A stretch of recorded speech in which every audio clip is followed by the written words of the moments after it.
Coffee number 29. Take you a quick drink. Sometimes, you find yourself in a situation where you have an ambiguous tonal center. If you're looking at the tab or you've gone on the interwebs and you said, hey, what key is the song in? And there's a letter and the number 5. That means that's a 5 chord, first of all, or a power chord, which you could argue whether that's even a chord or not because it's just a root and a fifth. Even if it's got several of those same notes stacked on top of each other, it's still just a root and a 5, so it's an interval, basically. But what that chord is saying to you a lot of the times is that, hey, you can go major or minor on this. And there's a lot of tunes that do this. In fact, comment below if you know what I'm talking about. There's a lot of, especially in that kind of swampy realm where rock and roll and country collide and have done so for years in a fantastic way, all the way back from like, the 70s outlaw country, Charlie Daniels, Hank Williams Jr., Waylon. There's a lot of cool, especially in drop D or things where there's like a droning kind of note involved, all the way up through modern day with like Brothers Osborne, Cadillac 3, Frankie Ballard.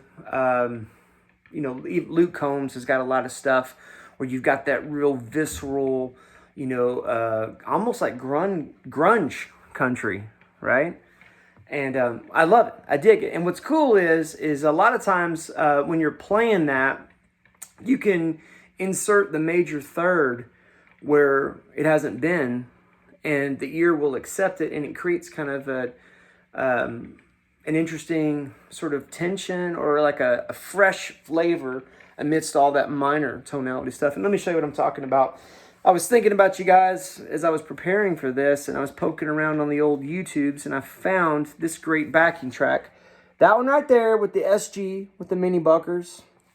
It's called Tense Blues Rock Guitar Backing Track Jam in D minor. Tense as in tension. Blues Rock Guitar Backing Track Jam in D minor. And this one is exactly what I'm talking about. When you hear this thing, you're going to go, oh yeah, I've heard tunes like this. Like I said, comment below on some songs if you know some that fit the bill for what we're talking about. So all I want to do is I want to show you how you can insert the major third into this. You got to be listening for it.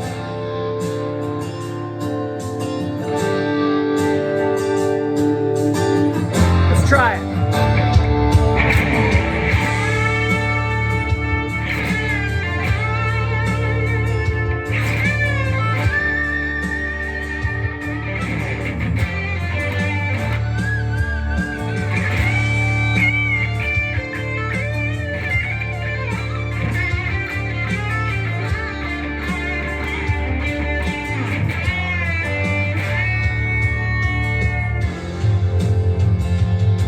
So just then, when I was playing that, I was using that major third on the last D chord of that progression just as a way to almost kind of reset the ear.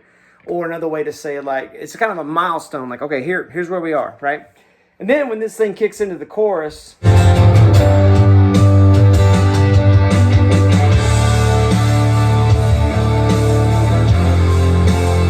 so that feels like it really wants the minor kind of treatment. Speaking of which, I don't know if you guys do this or not, but these little, they're kind of like pedal steel bends where you, right? In this case, I'm thinking of this as F because I'm going to use this against the D. So again, making that D minor kind of idea. What I'm doing here is I'm going to go 13th fret on the high E and the B, and then I'm going to bend the G string up a whole step.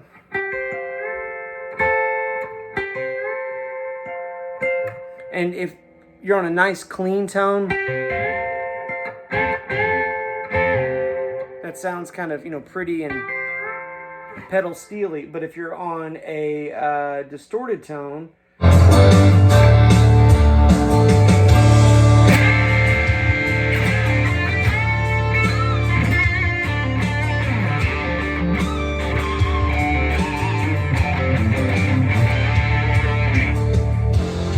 this is so Bon Jovi and I love it. So another thing is that when you're playing over something like this, don't forget the bottom of your guitar. A good friend of mine, Shannon Davidson, if you're watching this, Shannon was a huge influence on my guitar playing. And there was a time where we were working together a lot. And I remember one time he told me, he goes, dude, there's all this good note activity down here. Don't always go up here. And that was like a huge revelation for me. And what's cool about it is that it sounds big and thick, but also a lot of those harmonics, when you sort of roll your thumb onto the pick, they tend to come screaming out, especially if you've got, I'm using a JHS Sweet Tea. I'm on the Angry Charlie side, and my Strymon El Capistan through the Deluxe Reverb. And if you've got enough gain on there, those harmonics will just come squealing out. And then with a little bit of delay, you can kind of fatten them up a little bit. But don't forget, so down here, if I'm thinking about a D minor scale, just even on these two strings, so 3rd fret of the low E, 5th fret of the low E, 3rd fret of the A, and 5th fret of the A. And then when that D major comes around, I'm going to play that F sharp, that major 3rd, on the 4th fret of the D. Right? And do a little pinch harmonic. So when you're doing that, I'm picking it, but my thumb is hitting the string the same time my pick is. If you'll practice that if you haven't done that before. In fact, I think we did a Chords and Coffee on that, but here it is again, that little pinch harmonic. It doesn't have to be Zakk Wylde. Billy Gibbons was doing this way before Ozzy's guitar player was. Alright, let's play that thing again. And let's do it from down here, and let's exploit some of these pinch harmonics, and then throw that major 3rd in there where we can. Alright, here it comes.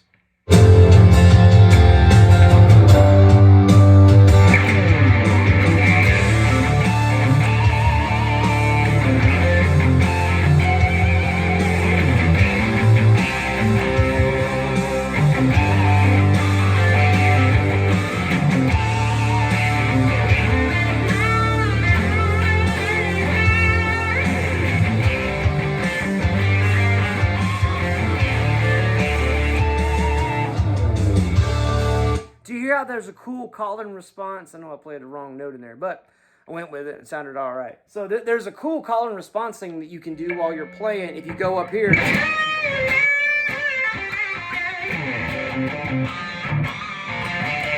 even just in those two spots, if I'm on the 3rd and 5th of the 3rd fret and the 5th fret of the low E and the A, and then if I come up here to the 10th and 12th of the D and the G. What if I just stayed right there on that?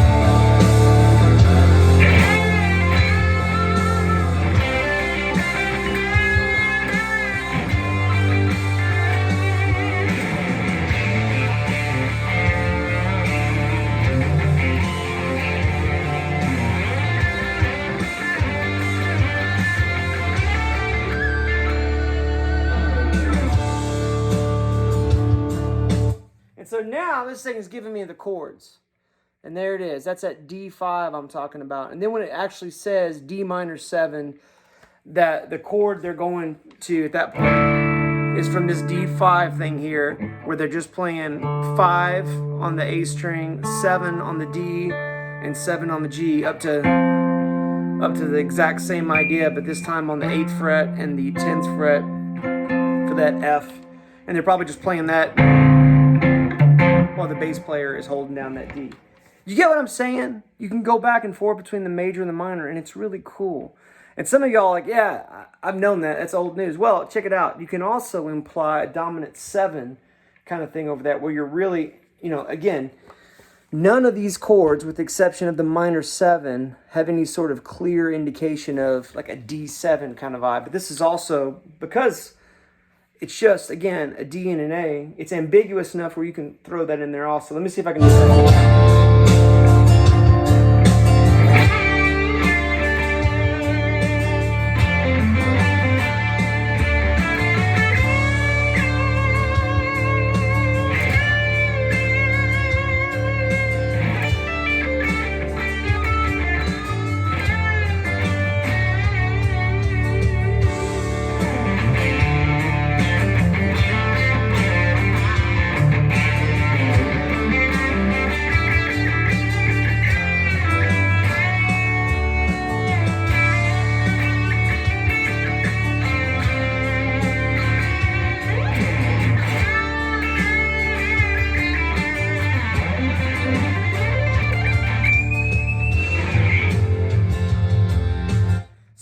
and you can see how that C would kind of fit over there. I actually hit an F sharp where there was an F natural, and there was a moment of yay.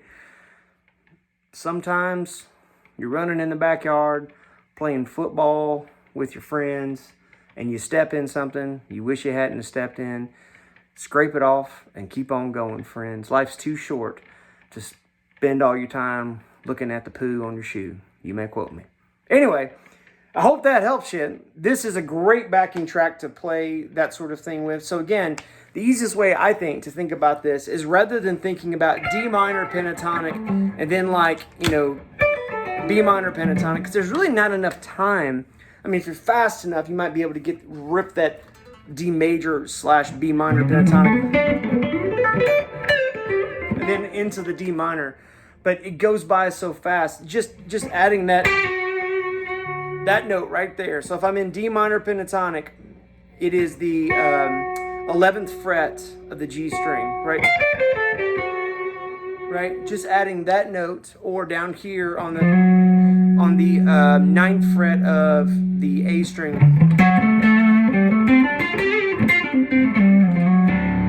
Right? Just adding that kind of thing to your minor pentatonic over this sort of ambiguous, swampy thing. I think you'll have a lot of fun with that. If you guys like this sort of content and you want to stay on this kind of idea, please comment below. If there's something else you'd like to see, maybe I can help you with, or maybe we can help each other with, comment below as well. Your comments, your feedback, and your suggestions and your encouragement are what fuel Chords and Coffee. We will see you next Saturday at 9.